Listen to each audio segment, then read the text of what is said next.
package to help protect it against, radiation, and then it's in this inner package. And so this cosmic brownie actually Trick and McLean, welcome everybody to UFOman Reloaded, to the historic Artemis 2 moon launch. So what we do is we just take scissors party. open it up.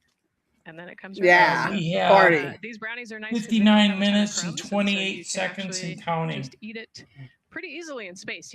If you imagine. She dropped her brownie. it would not fall. But yeah, so we've got all sorts of things that you can actually eat. The menu's pretty good and pretty diverse on the space station. And then, as you saw, pretty diverse for Orion. Nice. Yeah, that's amazing.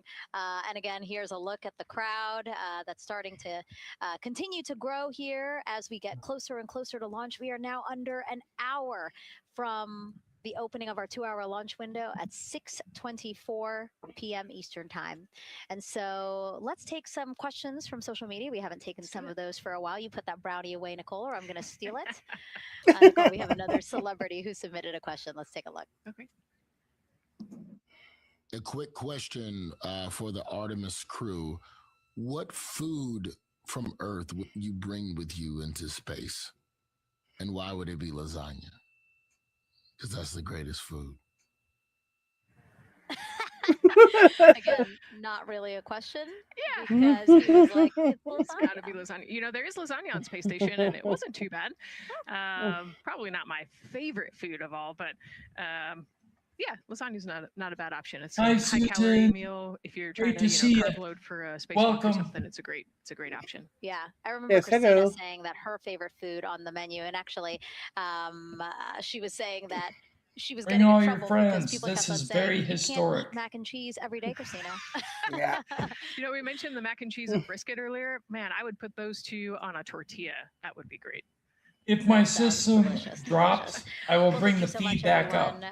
For sending in those questions, for everyone from a 5-year-old that we got a question from to all the way to Roy Woods Jr. there, a comedian. So thank you so much. And if you're just joining us, welcome to the Space Coast of Florida, where we are counting down to liftoff of Artemis 2. You see a beautiful aerial shot there of our rocket. For the first time in more than 50 years, we are sending humans to fly around the moon and back, and we're taking you all of you with us on this next chapter of human spaceflight. I'm NASA's Megan Cruz, and this is NASA astronaut Nicole Ayers. Great to have you here, Nicole. Yes, this has been a beautiful day.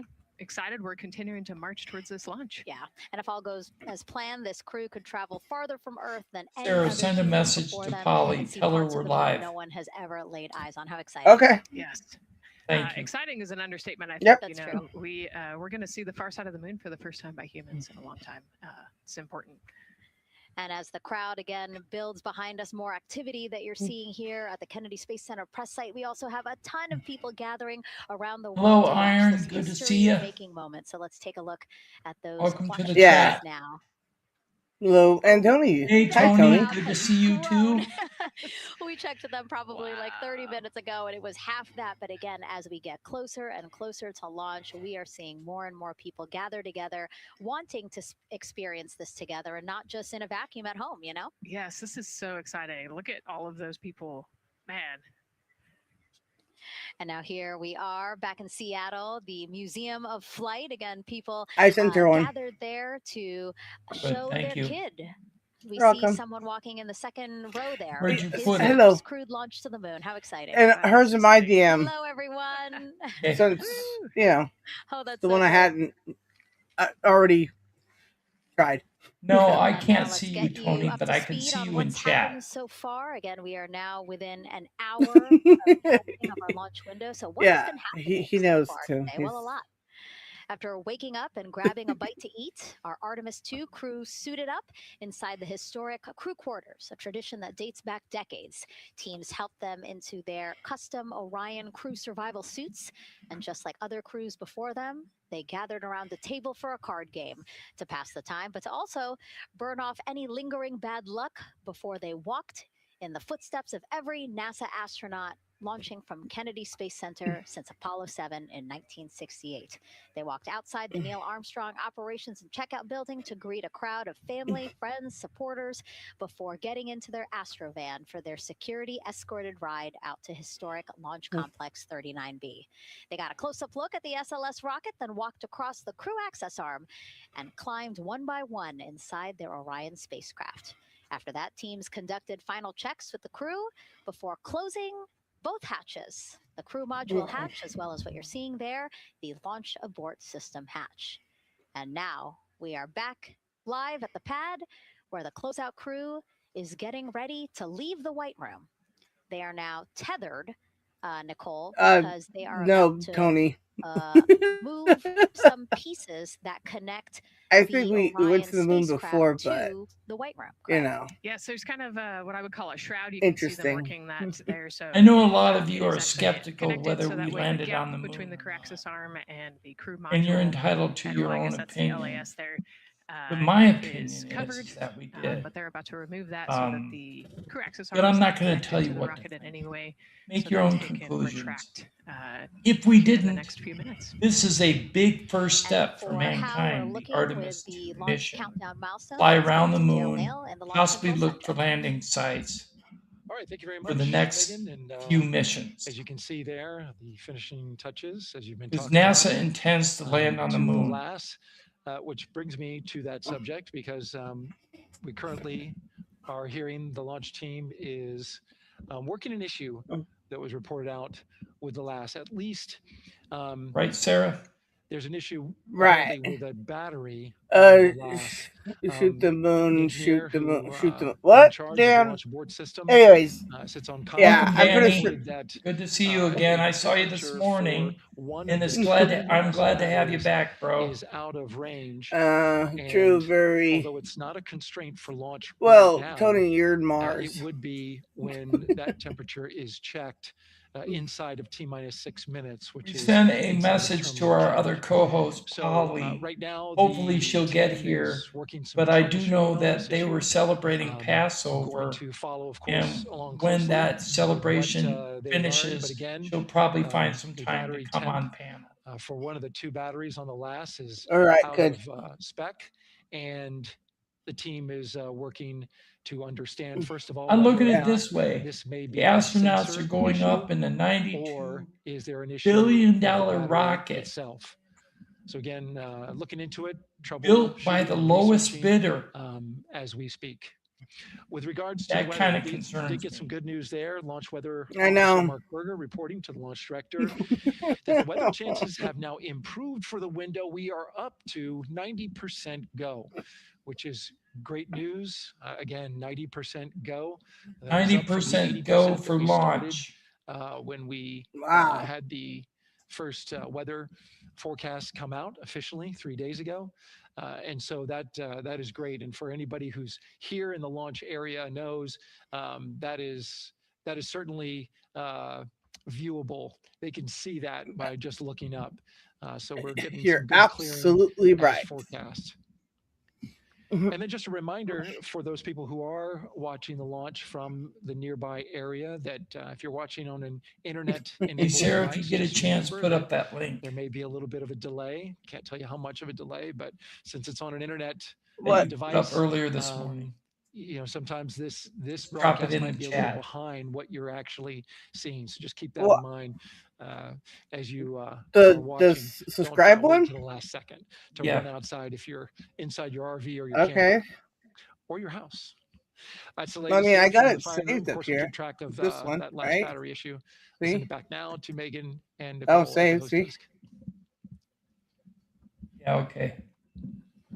Two of them there had to be tethered to the inside no, you can just put it up whatever you want. The White Room, because obviously now we have detached the White Room from the Orion spacecraft. Yes. Oh boy. That view is quite something. Yeah, spectacular. Yep. Oh no, I'm sorry, I forgot. Nicole's scared of heights. They're tethered an astronaut afraid of heights atop is a not tower as we've learned today. that is taller than the Statue of Liberty. That's so cool. Closer to the opening of our I want to be tethered and dangle from it. Eastern time. Again, the closeout crew just I could finishing up see those that. last couple Your of legs things they would have be to do kicking like before Yeah, my leaving the little white room and legs. then leaving the pad. Hey, Leaving Cadence. four Good to Artemis see crew ya. members inside the spacecraft by themselves at the pad. Yeah, and then we'll be curious to follow the battery issue on the For last as well. Caden, I think Zero, good to sometimes see it's you. just a sensor issue, sometimes Sorry. it's a battery issue. So hopefully they figure that out quickly. And so if we can take a shot of the crew inside the capsule, if one's available, why don't we talk a little bit more about each of them? So we have Artemis 2 Commander, Reed Wiseman, Baltimore native, and he's actually, you see his feet in that shot Hey, there. Snarky. He's been in space once before as flight engineer for Expedition 41 aboard the International Space Station from May through November 2014. During the 165-day mission, Reed and his crewmates completed more than 300 science experiments in areas like human physiology, medicine, physical science, earth science, as well as astrophysics. They actually set a milestone for station science by completing a record 82 Dan, you go hours in a single week. He also served as chief of NASA's astronaut office from December 2020 to December 2022. His two daughters were out to wave goodbye to him as he made his way to the launch pad. And again, there's Reed's feet. Reed is the one sitting in the seat to the right, closest to our I was like, the feet. I got it. Language of his feet.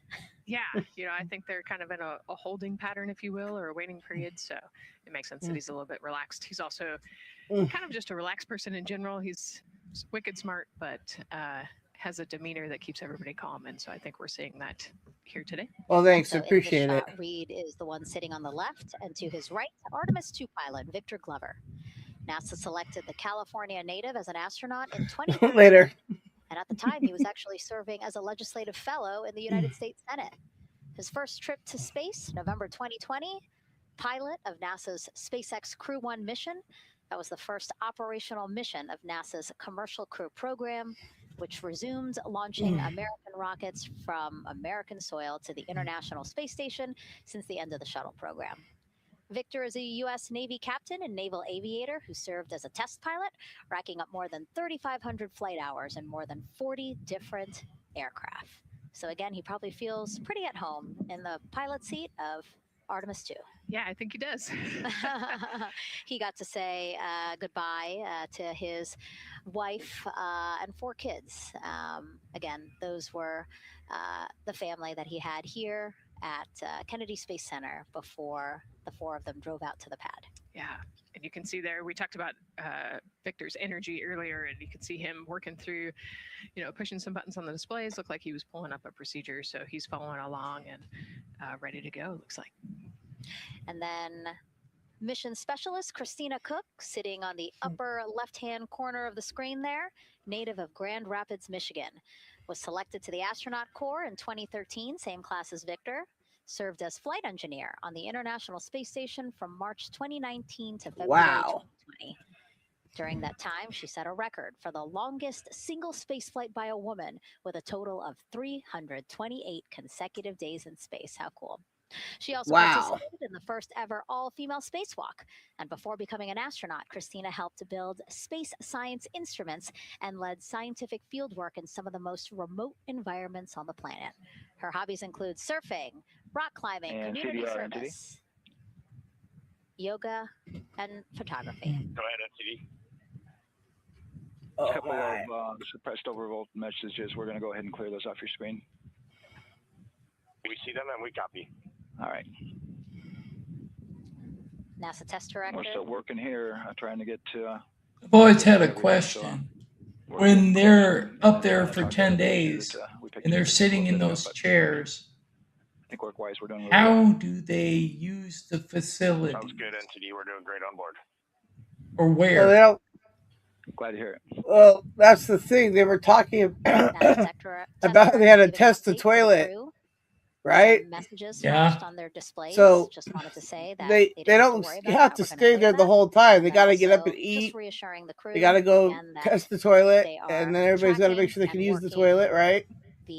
So they don't just stay strapped there the whole time. They have to get out and they have to exercise as well. So. All right. And then first-time flyer, Canadian Space Agency. They don't stay there the whole time. Jeremy Hansen will fly to the moon as mission specialist. That one astronaut the London, Ontario to the right selected as an astronaut has their legs crossed, so they're comfortable. He worked as Capcom at NASA's Mission Control Center in Houston. Yep. Capcom stands for Capsule Communicator. Sure looks like it. Direct voice communicating with astronauts while in space. Jeremy also welcome again, everyone, to our chat. Really cool ones like living on the anybody who's watching online, thank you for coming. Space exploration for a week. Yep. Very historic event in mankind's history. history. To lead a NASA astronaut class. He also enjoys a manned mission rock climbing, to circumvent the moon and return to Earth. And 3 children. Hopefully all goes well. See bottom left-hand corner of your screen. I'm hoping everything goes well as well. I know. I'm trying to see what he's doing there. Christina's looking too. And so there is your Artemis 2 crew inside the Orion spacecraft. And this is actually the 7th time NASA astronauts will launch on a new NASA spacecraft designed for crew. And if you're wondering about the first 6 crewed test flights, here they are.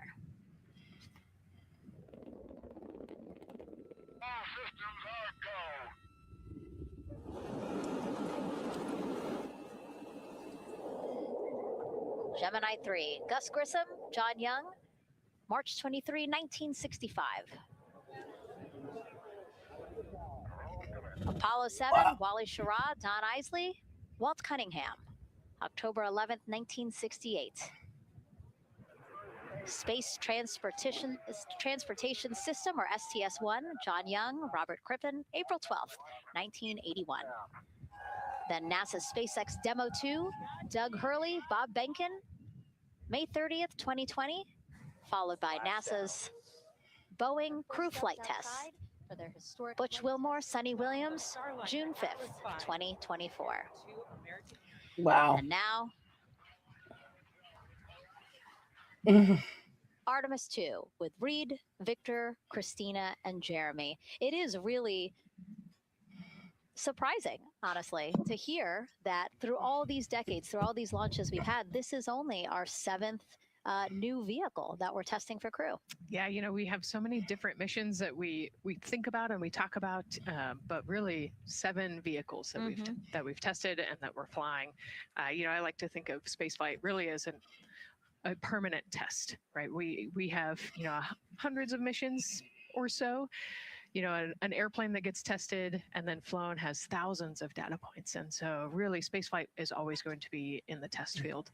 And I think it's important to remember that, especially as we put humans on rockets that we never have before, or for the 7th time we start a new vehicle and a new mission. 42 minutes and counting. White room closeouts. Oh boy. The launch window. And so the closeout crew is preparing to leave the pad. It's exciting stuff. We are making good time, and the closeout crew is doing right really back. Well. 41 minutes, 43 seconds and counting until the opening of our window. And Artemis 2 is a 10-day mission that will send the 4-person crew on a journey around the moon and back to Earth. It will be a critical step towards future lunar and Mars missions.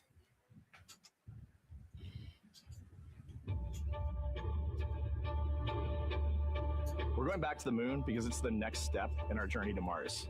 We need to go explore the moon. There's vast regions of unexplored areas with the coldest, darkest places in our solar system.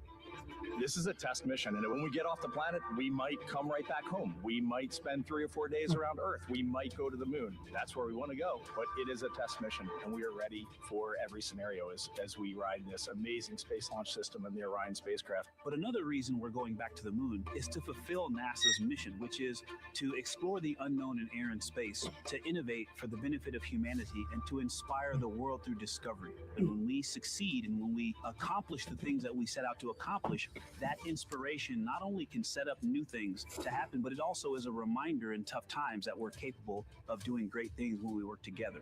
The thing I love about the moon is that it's not just a beacon for exploration and this platform of possibilities for incredible missions like this, but it has benefits. That's actually why we're racing Nightmare. towards it. Welcome Those in. benefits are really wide in nature. You have everything from innovation, technology development, not only for future missions going deeper into the solar system, but technologies that come back to Earth. You have inspiration, a whole generation of people starting this pipeline of STEM workers and manufacturers and operators that are excited to see what you can do when you work hard and you come together as a team.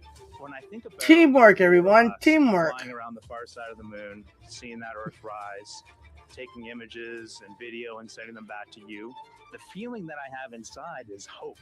We know that Artemis 2 is not the solution for humanity on planet Earth, but it is a contribution in the positive column. We hope that just for a moment that people will pause and say, wow, it's extraordinary when you look back upon the Earth with over 8 billion people. And you see this concrete example of what humanity can do, this extraordinary thing when we set big goals. And CDR NTD to achieve.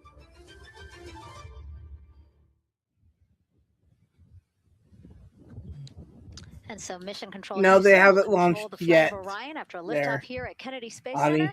Here's Gary Jordan. All right. With that team. But Gary, you might have to pause any minute now, it's gonna do it. In Orion. Will do, Megan. I think that was Commander Reed Wiseman responding to prepare for some of the next steps. We are now holding at the T-minus 10-minute hold, expected a 30-minute hold. So we are well on the countdown. We are well on the timeline to meet this L-minus time and launch towards the beginning of the window, but continuing to track progress along the way. Again, I'm here with the Artemis 2 flight control teams in Mission Control Houston. The team in the room behind me has been monitoring the countdown and verifying their own mission-specific launch criteria of the Space Launch System, the Orion spacecraft integrity, and its crew. During the final poll before launch, if all looks good from each of the flight controllers in this room, Flight Director Judd Freeling will report a go for launch from Houston Flight. Upon liftoff, teams here take control of the mission and communicate with the crew while they fly on the Space Launch System. This phase of flight is highly dynamic, and each console position has a dedicated and important role of looking after critical systems. Well, yeah, I would imagine that that's all very critical and important. In this room to the Artemis 2 crew as milestones are reached during the more than 8 minutes of powered flight on the core stage. Liftoff and ascent are just the beginning. This room will be staffed around the clock over the next 10 days to oversee every moment of the mission through splashdown. Here from the Johnson Space Center, we'll be streaming the mission live 24/7 so anyone can follow the crew's journey, take peeks inside the spacecraft, and share the experience of a lunar flyby with astronauts looking down at the moon's surface.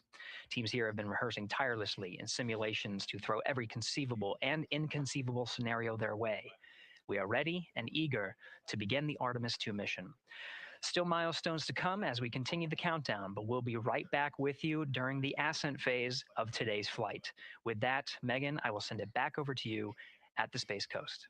So much, Gary. Under 37 minutes until the opening of our 2-hour launch window, 6:24 p.m. Eastern. I've never been. It would be interesting if they had a UFO flyby while they're in space. Why don't we send it back over to Megan Carter? Yeah, that'd be kind of cool, huh? More about what happens after ascent. Absolutely. Cheers, Odyssey 182. Things Good feel like to they're see starting you to pick again. up a little pace here.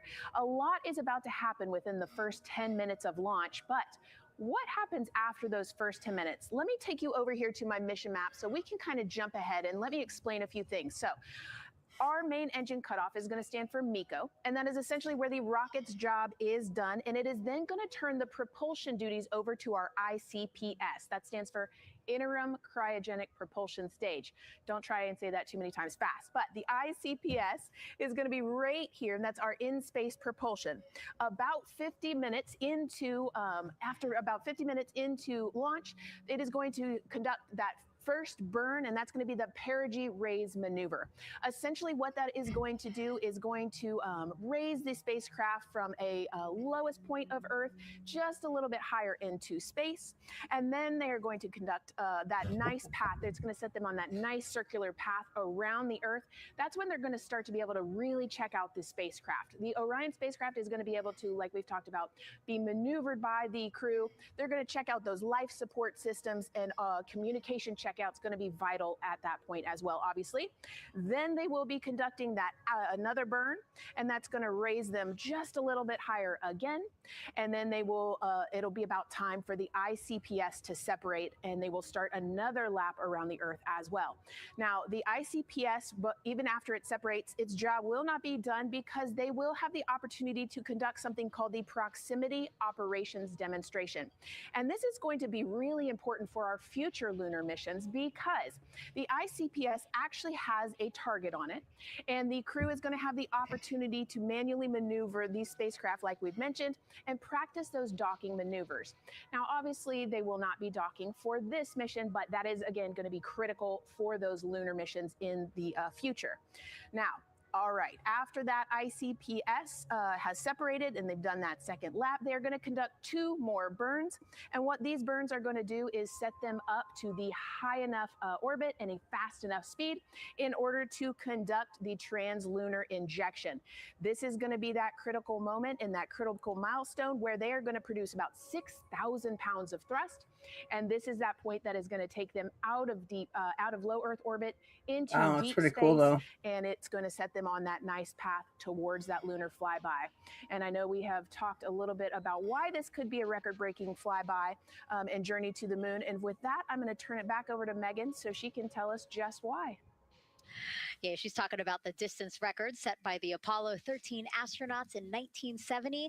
They were 248,655 miles away from Earth, and this Artemis 2 crew might surpass that on flight day 6 when they fly around the moon by more than 4,000 miles. Yeah, it's a long ways. It's tough to fathom 250,000 miles from Earth, right? I mean, space, the space station is only 250 miles. And so we're going, I don't want to do the public math, but we're going much further than that. But it's important, right? Because we want to get back to the moon. We want to see the surface. We want to see the far side of the moon, and the way we do that is by breaking distance records. Yeah, and the exact distance record depends on exactly when they launched, like the time, the day. So we'll learn more as we go into this 10-day mission with the Artemis 2 crew. But here we are, 32 minutes, 50 seconds and counting from the opening of our launch window. Feels really, really surreal here as more and more people come to gather on the press site lawn here at Kennedy Space Center. Why don't we take a look at this video that we have here? Some familiar faces who wanted to wish our Artemis 2 crew a safe journey. Reed, Victor, Christina, and Jeremy, you are the real deal. You're flying to the moon for all of us, and we are in awe. You're the true heroes. Look, I would have went to the moon if they just asked. You are pioneers, venturing deeper into the unknown. But you are not alone. We will be all cheering you on from planet Earth. Hey, I'm Victor Wembanyama, and I play basketball in the NBA. But I'm not only interested in shooting hoops. I'm also interested in shooting stars, dark matter, and all other types of astronomical phenomena. And to the Artemis 2 astronauts who are shooting for the moon, I wish them good luck and Godspeed. Hi, everybody. I'm Ryan Gosling, and I play a biologist who goes to space to save the planet in the film Project Hail Mary. But the Artemis 2 astronauts are going to space for real, and they will travel farther from Earth than any humans in history. Sending all our best wishes to the Artemis 2 crew. I just want to say how proud I am of each of you and how inspired you make me. But it's not just about me. Your mission is going to inspire future generations of scientists, engineers, athletes, and dreamers to do something that they never thought possible. Hey, it's Roy Wood Jr., and I want to wish the Artemis 2 crew a happy and safe journey to the moon, well, around the moon. To go around, I know what you're doing. You got to look for a parking space. This is to go around the moon, make sure somewhere to park, and then you park journey. Good luck.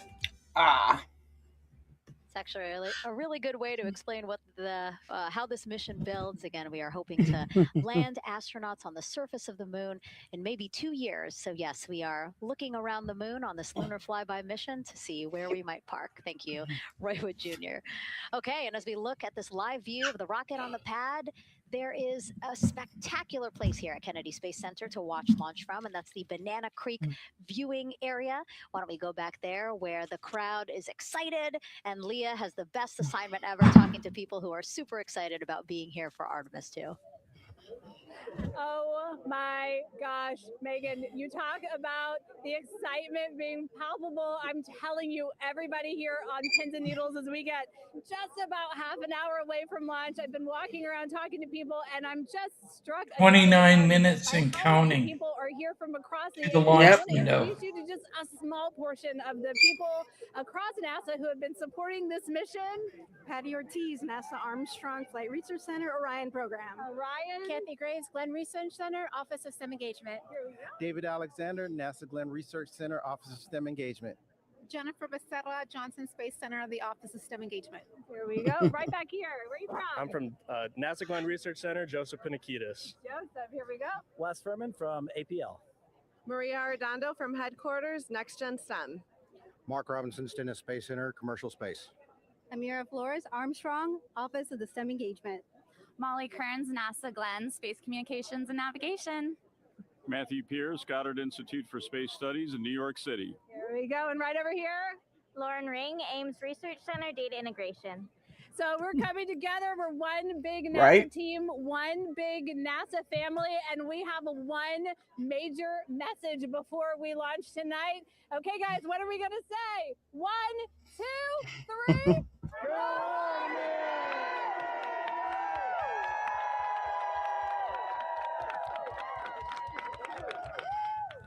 Oh my gosh. Oh my gosh. That made me so emotional. That was so inspiring. What are we going to say, Sarah?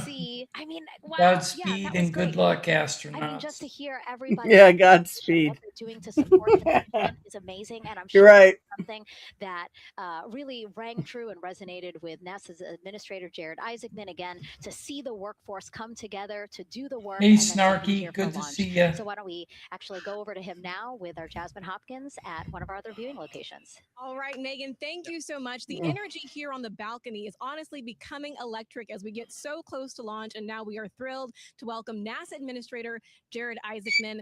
Jared, we're really entering a golden age of exploration. How will Artemis 2 set the pace for the coming years? Well, hey, Bud, good to see you again. Right, this is the test mission. Yes, hello. This is, getting very comfortable with the SLS rocket, the Orion spacecraft. No humans have ever flown on this before, right? And we're going to put it through its paces.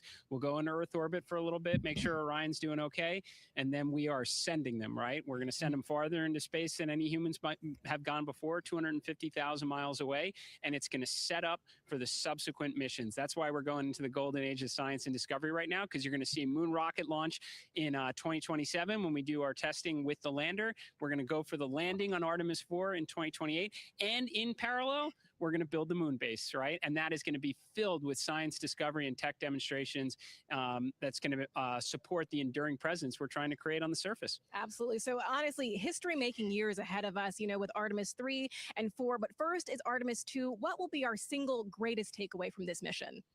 Well, I'll tell you, I mean, after ignition, to me, the moment that I'm going to be most excited for is splashdown. And there's no question about that. Good shoots coming down off the West Coast. But look, I think the takeaway from this is gaining extreme comfort in the Orion spacecraft, right? I mean, this is very different than what we've done for more than a half century, right? I mean, the velocities that spacecraft is going to re-enter at, it's going to be new territory for us. We want to get our arms around that completely. So I would say the performance of SLS plus Orion is everything on this one. We want to make sure we do it in as a safe way as we possibly can, understanding what we are undertaking right here, bring our crew back, learn as much we can from the vehicle, set up for Artemis 3 in 2027. Right. And Administrator, we've actually had a pretty young audience today here, some kids running around the balcony. How do you hope Artemis 2 inspires that next generation? You know, I talk about this all the time. Like, you know, one of our overarching KPIs that we should always be tracking is the number of people living and working in space possible. You know what's another strong number 2 on that one?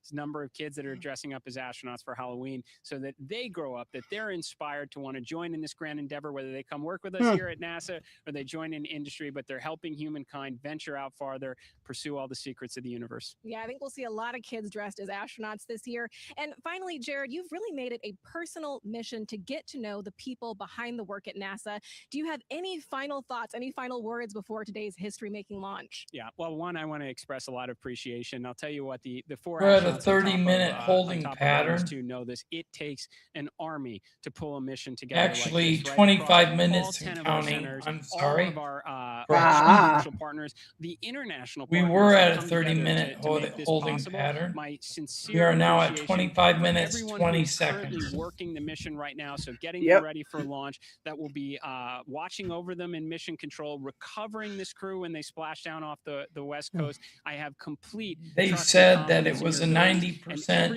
favorability for launch. Artemis 3 is coming up next year. When mobile launcher gets back in the VAB, we were all eager to have this launch be successful. Jared Isaacman, thank you so much for being here. Thank you. Thanks for being here. Of course. All right. And with that, let's get back to the countdown with NASA's Megan Cruz. Under 25 minutes and counting from the opening of our 2-hour launch window. And take a look at all these people behind us. I literally, every moment I turn around and I see the clock, I am like, oh, wow. Hey, Joe. Oh, wow. There are more people and less time. Yes, exactly, which is a great problem to have. Yes. Now, this first crewed test flight of NASA's Artemis program coincides with the 250th anniversary of our country's founders signing the Declaration of Independence. Exploration is a part of America's DNA, and it continues now with Welcome, Keep Simple Survival. 250 years ago, 13 colonies laid the foundation for the greatest and most enduring democracy in the history of the world. One driven by courage, faith, and freedom. From that moment, we became a nation defined not by where we stood, but by how far we were willing to go. We conquered vast frontiers, invented tools that shaped a modern world. We found light in the dark, and we rose from the earth. Faster, higher, farther. We pushed beyond the sky and into the unknown. We carried our courage into the cosmos, and we planted the American flag on the moon, the defining achievement of American superiority in space. Today, our curiosity stretches farther than ever. American robots search ancient rivers on Mars. New telescopes unfold to glimpse the first stars. And a new generation prepares to return to the moon, this time to stay. For 250 years, America has carried the light of humanity forward. But American exception. Welcome back, Brandon. It's earned. Good to see you. Good to see you. Our greatness comes not only from what we've done, but what we're still determined to discover. Because in every era, across every horizon, America is at its best when it's reaching for something greater. America celebrates 250 years, and we are leading the world into the future. 22 minutes, 15 seconds and counting from Artemis 2, NASA's boldest test flight in a generation. The crew has said this often, that they hope it inspires children around the world. And recently, a group of kids here at Kennedy Space Center got a surprise of a lifetime while watching that rocket roll to the launch pad. So tell me what color it is. And you're going to be on that rocket. We're going to be on that rocket. I could make it a little bit longer. Did you see it? Okay, so everybody's looking at the rocket because it is kind of cool and impressive. One of the coolest things happening over there right now, though, is it's on top of a giant tractor. Doesn't all food come in like tubes? It's in these like little plastic bags. You have to like rehydrate it. There's not sushi. It's probably hard to keep that back. It's sushi mashed together. My favorite part was this one little girl. She had a question. She patiently held her hand for a long time, and Christina turns to her and says, "Okay, what's your question?" She goes, "I forgot." It was like that's a perfect little kid moment. Wait, are you like mother's cats too, astronauts? What? Say that again. Never mind. It's really hard to say. I'm sorry. What was that about your mom's cats? Oh, kids. 3, 2, 1.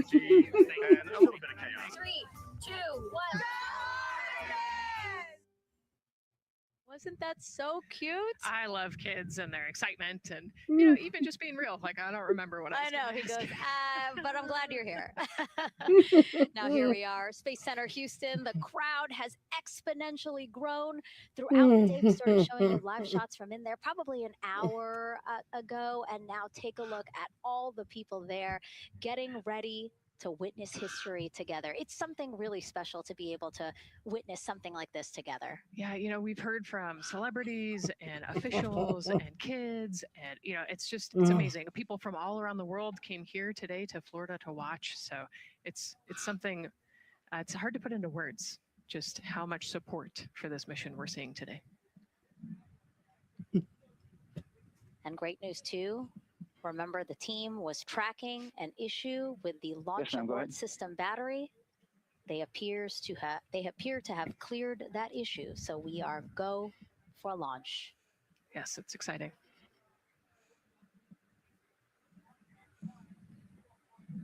U.S. Space and Rocket Center here, Huntsville, Alabama, waving to the Artemis 2 crew sitting right there inside Orion. Inside of 20 minutes from the opening of our launch window, and right now we are targeting the top of that launch window, so we could be launching here in about 19 minutes. Nicole. Wow, I don't know if I expected this today. I'm excited, and I'm glad they were able to clear the problem with the battery on the LAS, and everything has gone really smoothly today. It's been great. The weather cleared up. It's a beautiful day for a launch. And so now, as we are so close to possibly launch, A lot of people are saying hi to you, what are Sarah. your final thoughts? Yes, but as we hi. are about to embark on a mission back to the moon, the first time in more than 50 years. Yeah, just so proud of the crew and all of the teams here on the ground that made this happen. They are carrying the torch from the Apollo era into the Artemis era. How difficult is typing. And, as the crew likes to say, they want to be the shoulders that the next generation. Yeah, and let's see, I got it typed. Can you help us with that, please?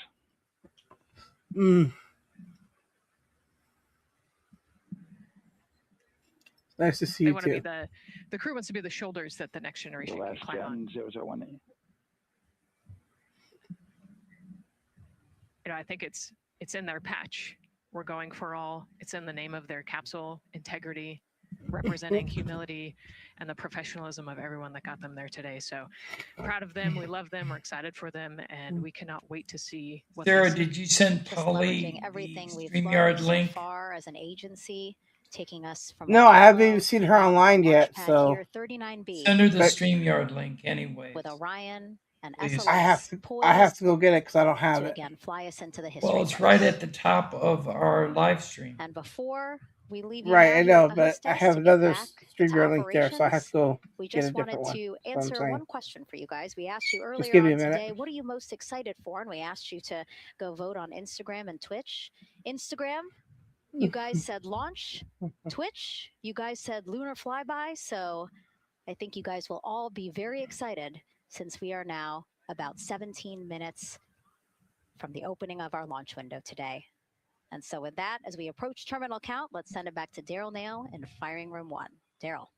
All right, thank you, Megan and Nicole. And just want to give you an update on the launch abort system that you just reported that they cleared. Okay, send it to her. They believe, they're convinced this is an instrumentation failure. So there are 2 batteries on the LAS. The LAS, of course, and with the help of my 2-year-old son's model rocket, Daniel said I could use this, so it's okay. The LAS is right here. It's the tower above Orion.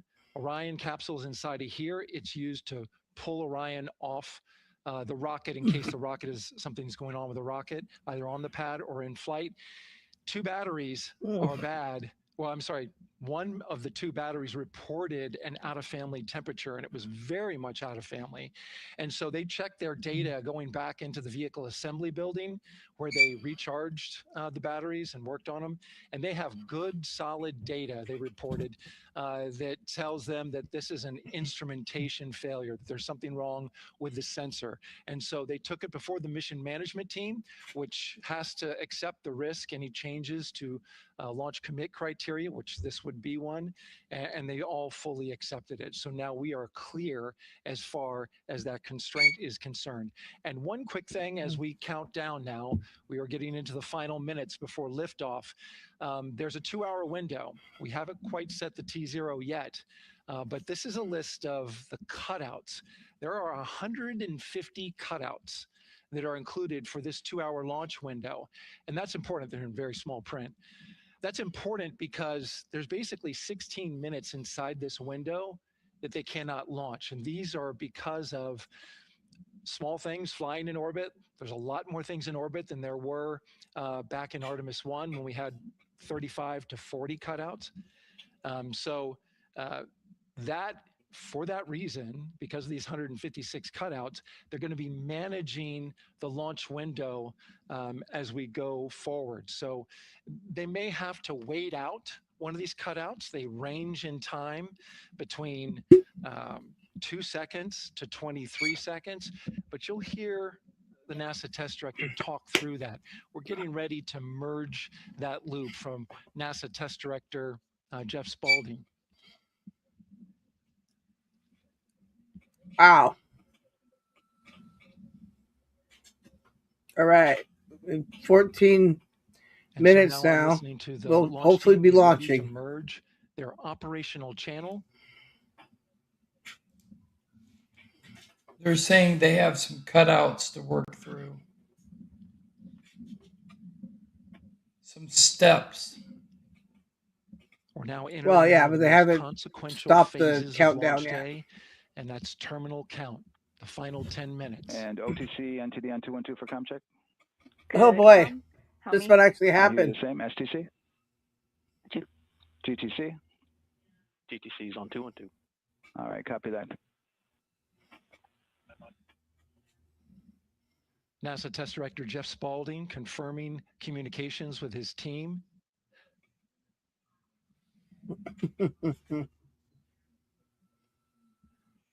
There will be 2 polls that we'll hear. One from Spaulding, the NASA Test Director, confirming the ground systems and the launch team are ready to proceed. At this point, we have a clear board, no constraints, but we need confirmation from each individual on the NASA Test Director team. So we'll hear him poll his team. The other poll that we're waiting for is the poll from Launch Director Charlie Blackwell Thompson, who will take that final status from NASA management before giving the go to come out of a hold. Now you're seeing the clock count down at L-12 minutes. CCL, OTC, Orion, or S1. CCL. Yes, sir. Reconfigure ARS primary loop ISO valves. Copy, that's in work. And CDR, OTC, Orion, or S1. Go. ARS loop ISO valves are being closed at this time. Integrity copies. NGDLP. Go. Yes, I had a discussion with CIS and with MER manager regarding the observation the CIS had a few minutes ago. They were able to confirm with BCI photos that the condition that they observed has been there since 2025.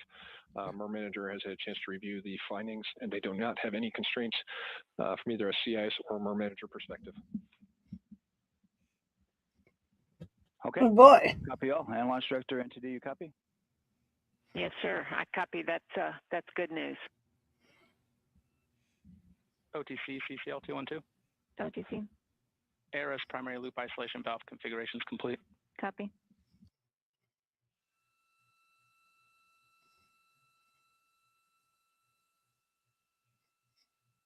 And CGLS NTD, cancel pending, please.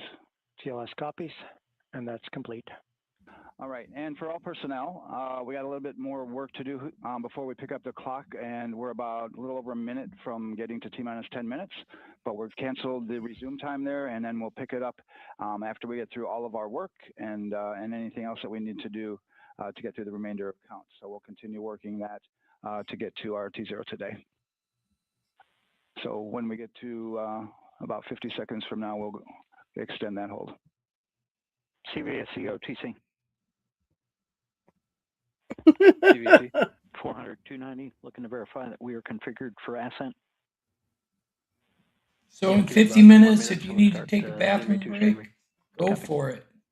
Because they're going to extend the hold. Copy that. I have an LCC violation of O-CT-004, S-band transponder anomaly. This Need was to get a drink transient or LCC something? violation, so transponder 1 had Get a your demodulated popcorn ready. estimate that went down to 2 dBm. Emmer's already got his When popcorn. it should have been between 10 and 13. It is now back up to 12, but we did lose that for just a moment. It does not appear that we lost our bit sync or carrier lock, which would be indicative that we lost our lock with the vehicle.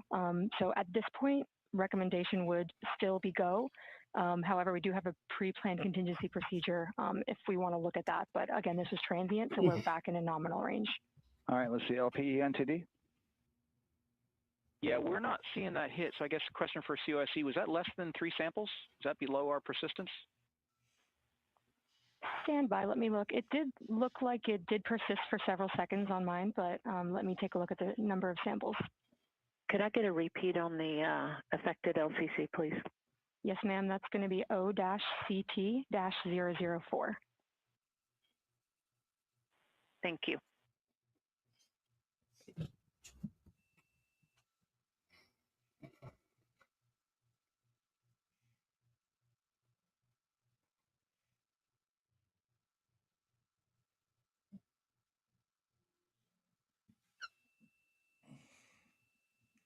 Can you imagine the amount of stress those people have within the control room? Oh, yeah. Before launch and afterward. Yeah, us taking a look at the data right here, looks like that was a single sample. Most Yeah, of them that. have never even RTS been does report that around they during also the lost original lock for about Apollo 5 seconds. missions. So I would love to ask KUS and see if Oh, they yeah. also lost lock with the I vehicle wasn't. for any extended amount of period. Welcome back, Dan. And COSE, while we're doing that, these are 1/10 hertz measurements, correct? So we would have had to lose it for over 10 seconds to get a second sample. I'm having burritos tonight with Yes, sir, that's correct. creamy cucumber salad, fruit So from our cocktail, perspective, the allowance and is effectively up apple to juice and 30 milk. seconds, up to That's 3 what I'm samples having. based on the 1/10 hertz. Hey, I Fab. really would like to LCC have a violation, I believe. Yes, sir, I would agree with that at this point. Okay. Copy that. Either that or a mixed KUS drink. on 232, I don't think they have 212 access, so we're trying to verify, but. Fab Daddy says April Fool's no launch It today. sounds like they have a loss of lock as well. About 2 seconds. And I guess for both No, KUS they and paused the COSC, do we have countdown, lock now? Dan. They pause it because they're going through a checklist.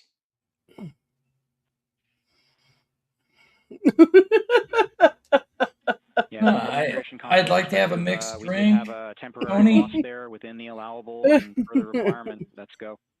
Celebrate, you know, the launch. In GSC. And KUS is reported to they have good lock now. I know, Dan. So with all of that, OSC, then are we in a go configuration? You know, for like a LCC? big Bloody Mary. Yes, sir, recommendation Awesome. would be go. Now, Oh, Sarah do doesn't you like concur with Bloody that? Marys. Yes, sir. LP concurs. On the No. other And hand, launch I director. do. Yes, sir. Launch director concurs. Nasty. All right, and I'm going to go ahead and Like verify potato. everybody has everything else complete, launch director, and if we do, we'll be ready to pick No, up I don't control like at that time. Unless there's drinking something else salsa. that you're aware of. No, sir. Let's verify all our work is complete, and I would like one last check of our constraints list. All right, let's see. OTC, are you They still probably waiting did for check it confirmation? yesterday, You added it Nightmare. on, They're so- just going through it Is that the only again open item? to be doubly safe. You know, they have to OTC, check say and that, recheck step and 2 recheck is complete. to make Hey. sure that everything's Okay, working so OTC, correctly. you're complete with all of your work? Hi, Esmeralda. All right, Good to copy see that. you STC? again. STC is complete. And GTC? I think she's drinking wine. Okay, excellent. All right, and LPE, just want to verify we have no open constraints Epic at this fail. time. No open constraints. We have a clear board, sir. Okay, tracking the same here. And launch director, with that, we are clear and ready to pick up the launch readiness poll with your go. All right, sir. I am go for the poll. All right. And for all I don't personnel, this is the NTD conducting the Artemis 2 launch readiness check. Ezreal Verify says ready hi, to resume Tim. count and go for launch. Yeah, I said hi to her. OTC. GTC is go. Yeah, but she said hi specifically to you. GTC. Yeah, hi, Let's go. Esmeralda. MCO. MCOs go. Safety console. The safety consoles go. LPE. LPs go. RTD. RTDs go. Houston flight. Houston flight is go. Rock. Oh boy. Rock is go. And CDR. Crew is go. Copy that. Thank you, Reed. And launch director NTD, our launch team is ready to proceed at this time. Oh boy. All right, NTD, I copy all. At this time, I'll perform my poll. Attention on the net. This is the launch director performing the final poll for launch, verifying no constraints, and go for launch. EGS, Program Chief Engineer. Artemis Chief Engineers are go. Copy, thank you. EGS, Chief Safety Officer. Artemis CSOs are go. Copy, thank you. Range Weather.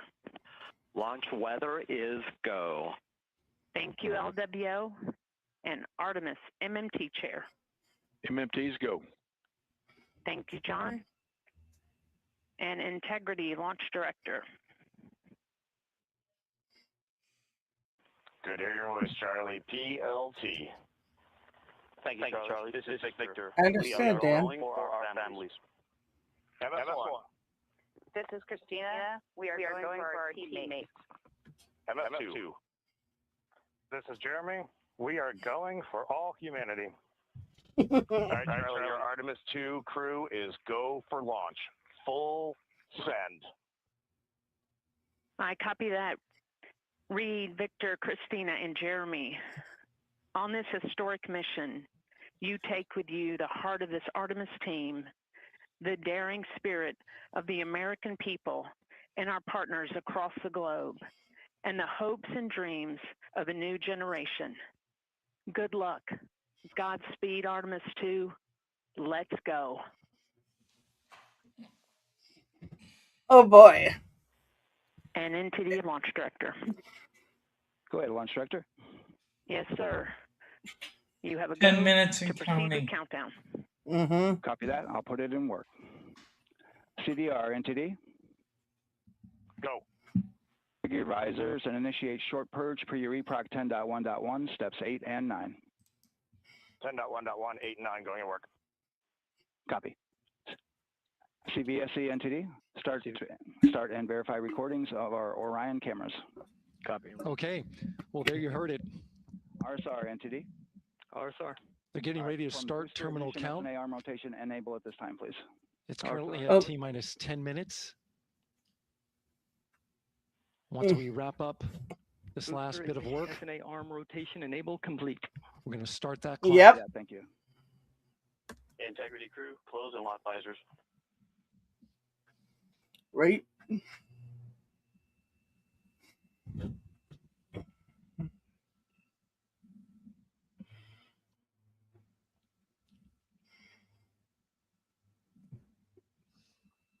You heard an issue, worked in real time with telemetry lock on the Orion. It was transitory. It was very short. They checked the data, confirmed that they had a good lock. This was with the S-band transmitter on the Orion. Worked through that issue, looked at the data, and cleared it. All with the world watching. Impressive work by the launch team. So we have a 2-hour window, which starts in just a few minutes at 6:24 p.m. Eastern Time and goes until 8:24 p.m. Eastern Time. And ECL NTD will be waiting for your verification on the short purge. ECL copies. Oh boy. And for all personnel, once we get that short purge verification, we'll verify that we are clear to go, and then we'll proceed with the terminal count. Any minute we can just proceed, right?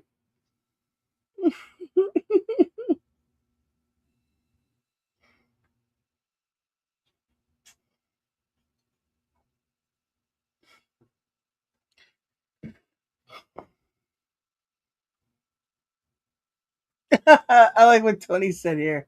Right, yeah, just like in Star Trek, right? About a minute. Copy. Engage. Right? So still haven't even started the countdown yet. Come on.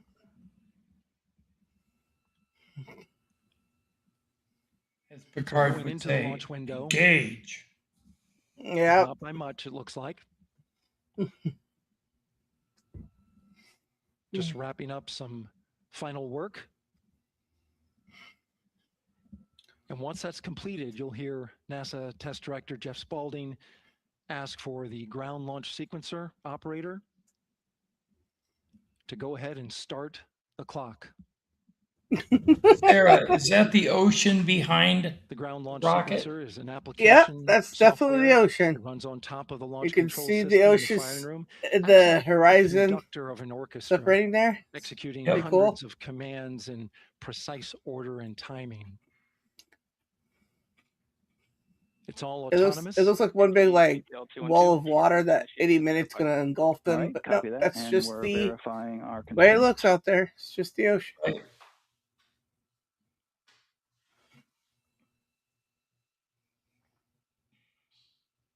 I bet you it's got some real good salty air.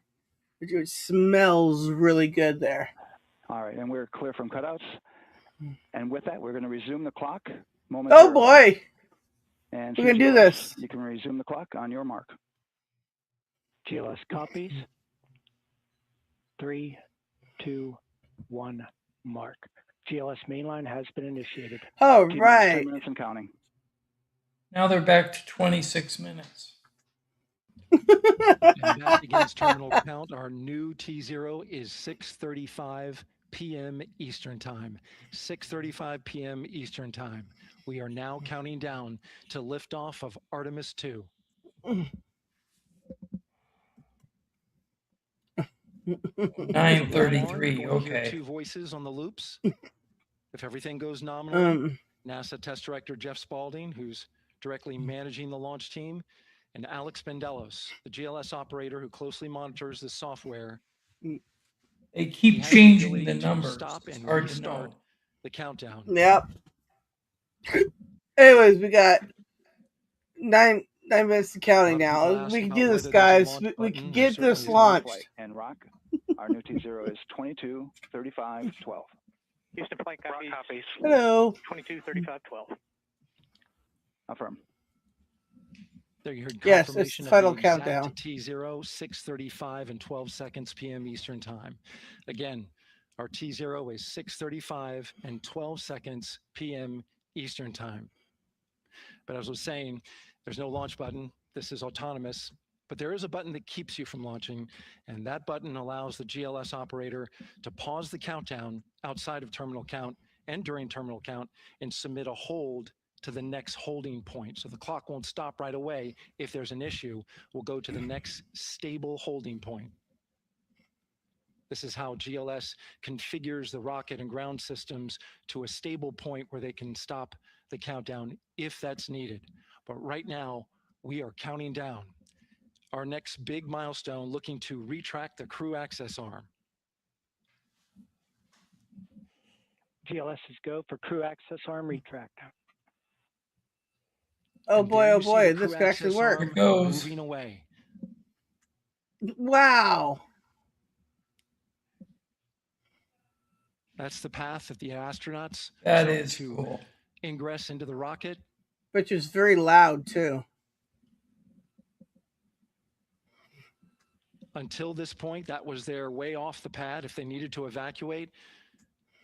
But now with that arm retracting, the backup transitions to a launch abort system, and they'll begin arming that shortly.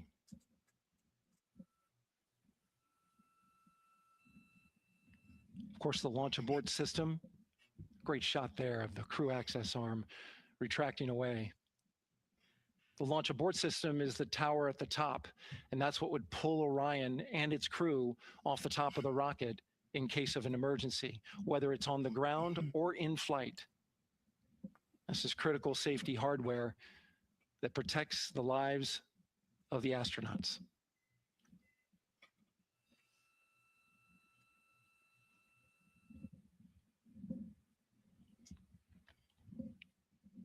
Starting at T-minus 6 minutes, the GLS will start bringing that and other high energy systems online, starting with core stage pressurization.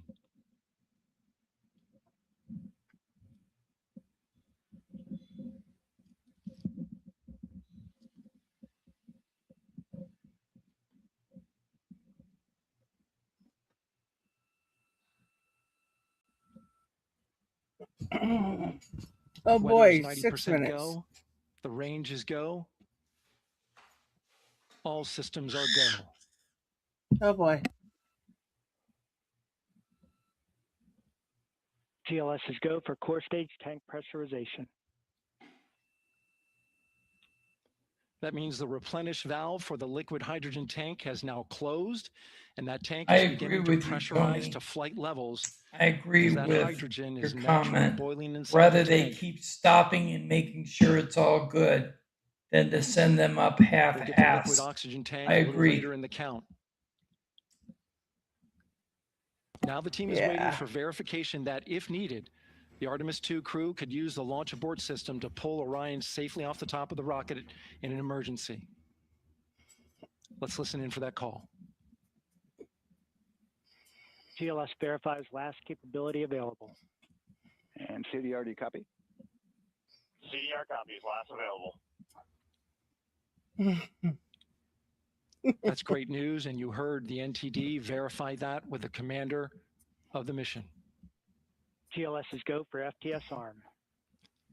Now work is being done to arm the flight termination system. This is so the range safety can send a flight termination command 4 minutes. if the rocket flies too far off track. Paul, hang in there. There's a brief built-in delay, so the launch abort system has time to pull the astronauts to safety go for first. LH2 high flow bleed check. Yeah, hang in That's there, a high flow flight bleed crew. check. We're behind you. That's so the cryo team gets verification that the RS-25 engines, all 4 of them, are in the proper temperature range for launch.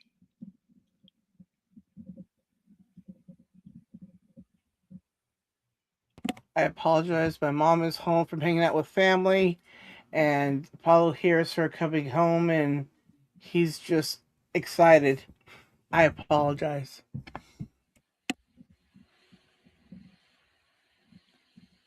If you can, please hit that like button and subscribe to the channel. Core stage APUs Would start. appreciate Those are it. auxiliary power units. And if you High-speed hit that turbines, which provide like pressure to button, it hydraulic will pumps push the that steer the algorithm and RS-25 share it out engines. to more We're going to people. see a gimbal test a little later at T-minus And it 2 will minutes help and our 40 channel seconds. out. This is Thank what you allows very that much. to happen.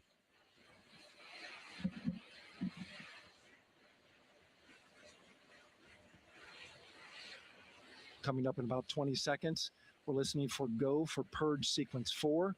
That's a helium purge of the 4 core stage engines downstream of the propellant valve. This gets all the air and moisture out of there.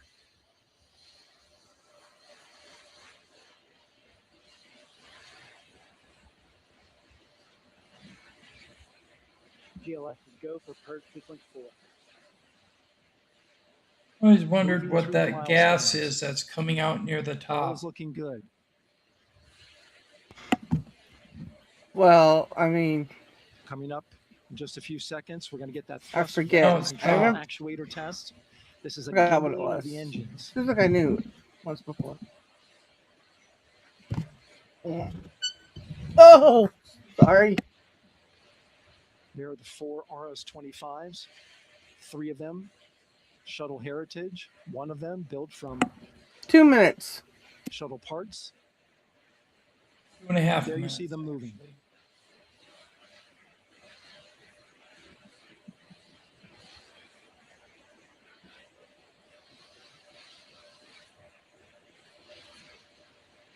Now we're going to start moving the power from both the upper stage and the lower stage of the rocket to internal, taking ground power away and now going to battery power.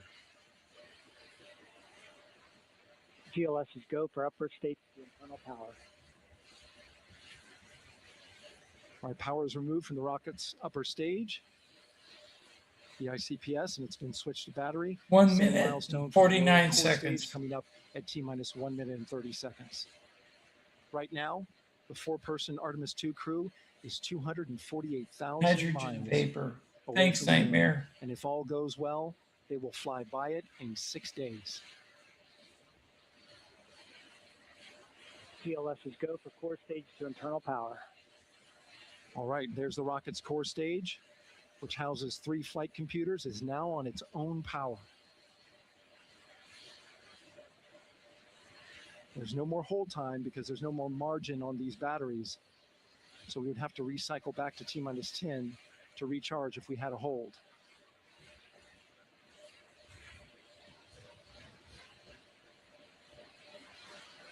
One minute. Right now, the rocket does not know what the T0 is, but coming up at T-minus 33 seconds, control shifts from the ground launch sequencer to the rocket's onboard autonomous launch sequencer, or ALS. The rocket will count itself down, but honor any holds that could come from the ground. Now, shortly after liftoff, Houston will take control of the rocket, and my colleague Gary Jordan will take over commentary. GLS go for ALS.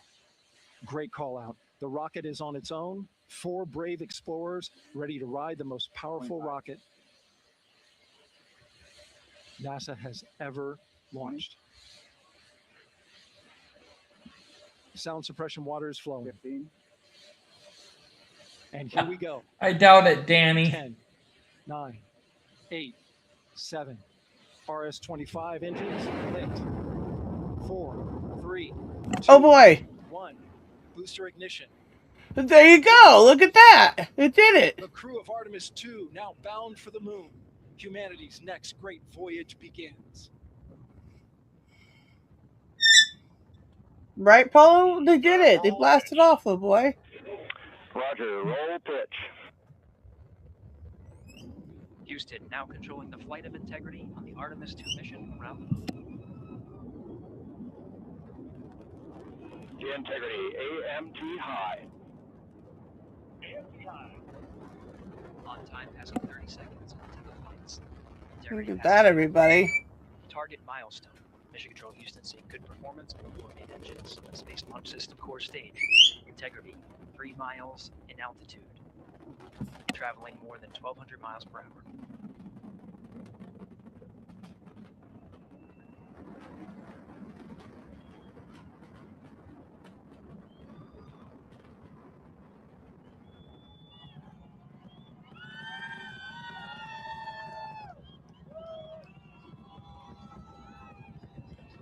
Mission elapsed time, passing 1 minute.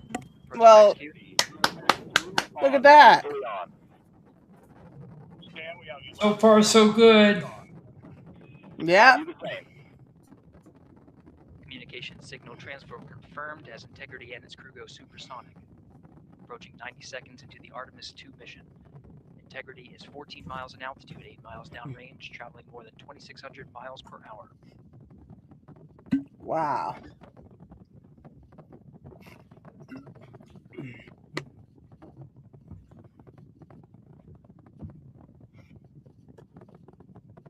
It's funny that after they launch, they don't go straight up; they go sideways. Standing by for main engine throttle down to 85% because of the weight of the vehicle. Booster separation expected at the 2-minute 9-second Yep. mark. I always thought it was really cool to see, anything blast off, really, Confirmed separation.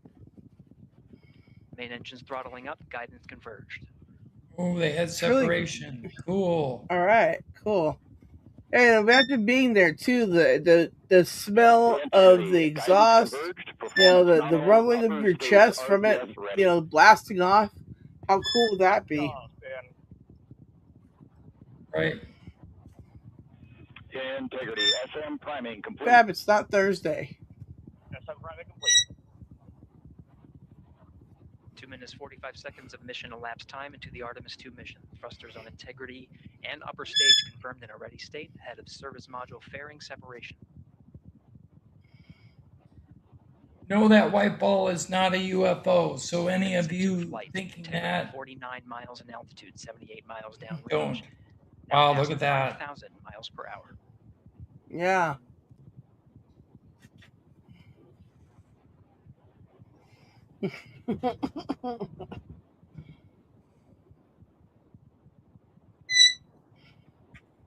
Standing by for launch abort system jettison. Houston Integrity, good last jettison, great view. Copy jettison. Team Eco 8+02.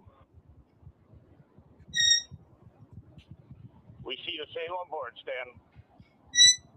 And Houston has you loud and clear on Tidris at the Carmen line. Outstanding, Stan. We have you the same. Crazy. 3 minutes 50 seconds into the flight of Artemis 2, Wiseman, Glover, Cook, and Hansen crossed the boundary to space with good comm checks. GPS signals acquired after last jettison now working on internal checks to verify accuracy. Flight Dynamics Officer analyzed the time of main engine cutoff, confirmed at 8 minutes 2 seconds, time of MECO.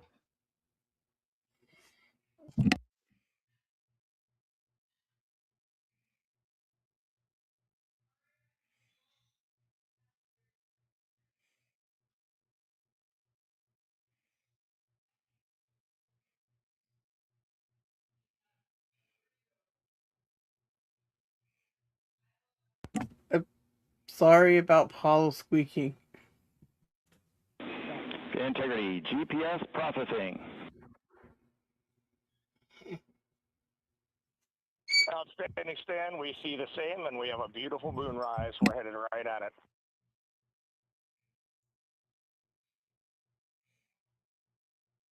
Approaching 5 minutes into the flight, Commander Reed Wiseman confirms he has visuals of his destination. GPS guidance, navigation, and control software finishes internal checks and sends to navigation channels.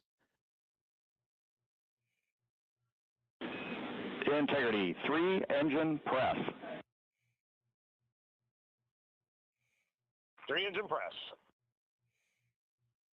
On time, now passing 5 minutes 20 seconds of mission elapsed time into the Artemis 2 mission. At this point, 3 good main engines are all that's needed to carry Integrity to a nominal main engine cutoff target.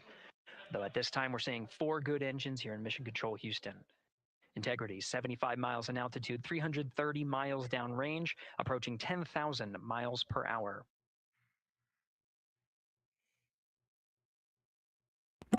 Wow, that's 10 miles. What was that? How many miles per hour? 10,000. When it reaches 10,000 miles per hour. When it reaches over 17,000, it'll be traveling at the speed of how our Earth orbits.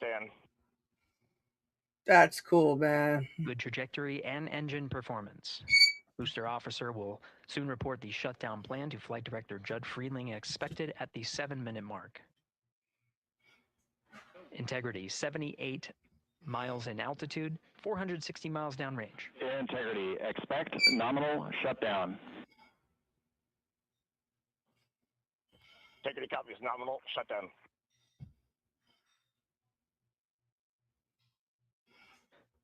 Six minutes 40 seconds of mission elapsed time. Shutdown plan is as expected. Again, the time of MECO was confirmed at 8 minutes 2 seconds into the flight.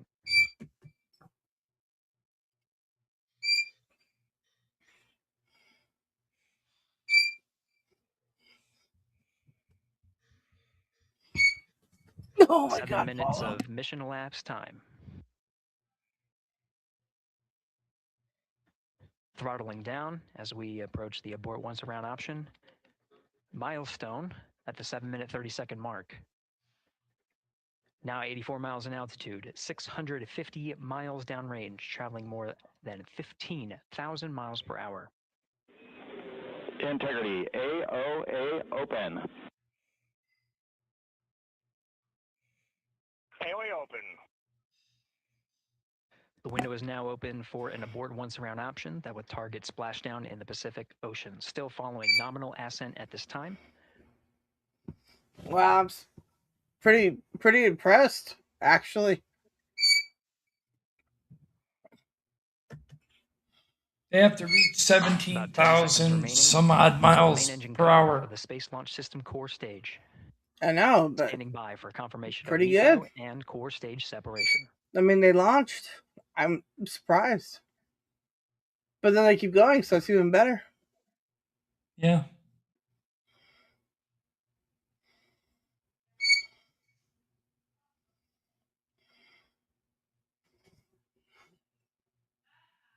Integrity and nominal MECO core stage separated. But right. We see the same on board, Stan.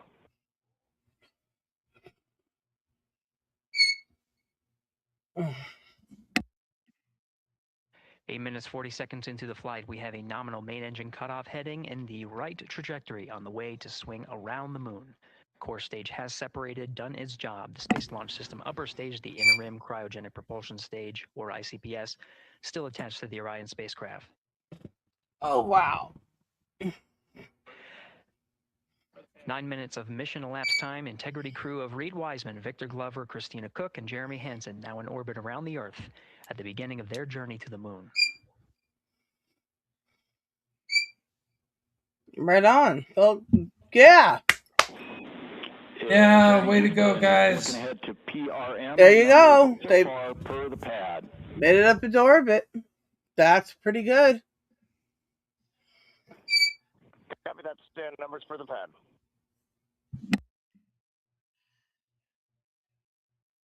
Capcom Stan Loves now reminding the crew that the perigee raise maneuver time of ignition is as expected prior to booster ignition. That time being 49 minutes, 50 seconds of mission elapsed time.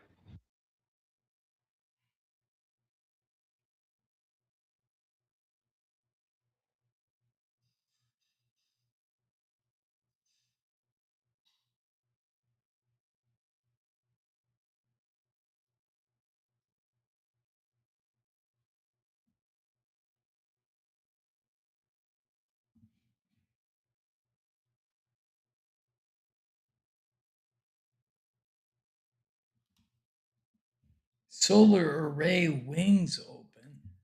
Oh, that's weird. I guess they need that. Neds deploy. I don't know. Copy that, Stan. Good, Neds. Right?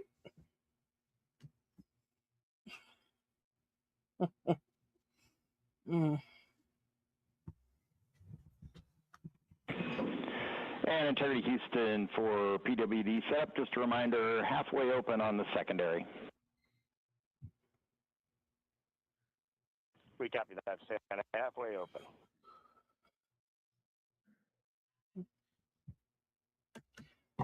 Yeah, I don't know about Passing 11 minutes anything of mission about that. time. Overhearing Nightmare. the conversation between Capcom Stan Love and Commander Reed Wiseman, already passing some milestones. We have a good nozzle extension deployment system. That Sorry is about the birds. Complete. We also have the visors are confirmed up, now past the dynamic phase of flight, that is ascent. Their launch and entry suits that provided them an extra layer of protection. Now not as needed. They're going to raise those visors.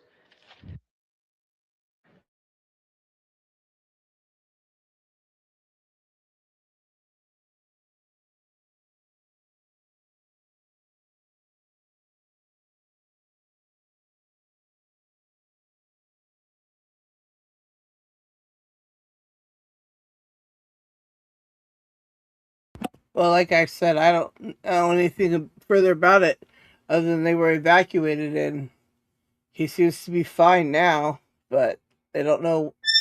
Last I heard, they still don't know why that happened.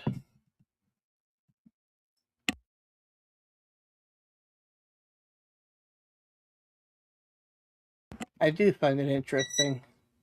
Also, I hope he's okay.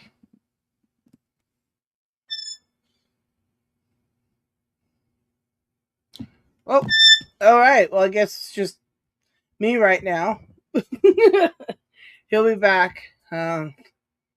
He's got internet issues. Okay, anyway, so as you can see, Apollo's going to start yelling now. But they have made it into space. Apollo. I'll handle it. And they should go about their mission. I apologize again about Apollo. My mom's been visiting family that's been out here visiting California. Anyway, so couldn't do anything with the birds today, so I definitely apologize for all that. And I just told you. Oh, but right, Dan. All right, so yeah, we are just gonna wait here to see what happens next. Tim should be coming back, I hope, even though his internet's wonky. Okay. In case he doesn't, I will end this, but I think he's coming back.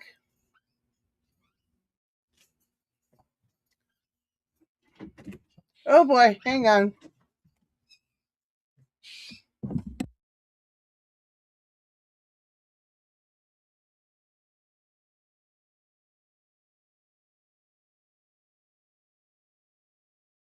I'm back. Sorry about that. My mom came in. I got chocolate. All right, so well, at this point, since he's not coming back, I want to make, if I can, I think I can. Yeah. All right. Well, I'm going to end this stream now. I don't have it set up like that. It's not my stream. It's Tim's. All right. Have a great day, everybody.